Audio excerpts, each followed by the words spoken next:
Di qua dopo cominciamo a fare radice, peperoni, piselli, bisi di pisello. Qua arriva una zona che nessuno sa queste robe qua, però qua a terra vicino a Sie era proprio a gara tra San Martino, Rio San Martino, che era i primi che faceva chi ne ha bisi a notte col ciaro, e diceva no, col lume andava a su bisi, però che arrivava prima a Treviso era Rossi.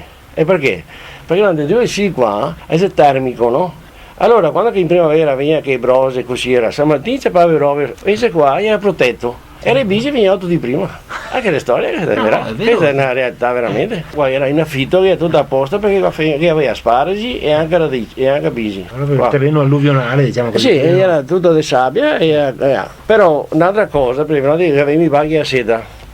Era i baghi a seta no, qua, avevamo sempre la storia, consiglio che avevamo 4-5 onze dei cavalieri, no? E i primi soldi in agricoltura era qui, no? Sull'azienda.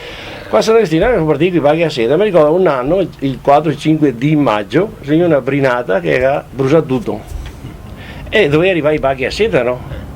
E allora il fiume Sile, ancora un'altra volta il santo fiume Sile, che mi aveva protetto ancora, perché dalla strada qua sopra e fino allo stile di qua, a Brosa non ha fatto niente.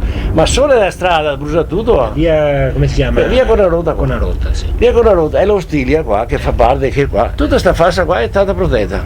E brucia tutto e poi fa tutto. Tanto per dire storia. Che baghi a seta.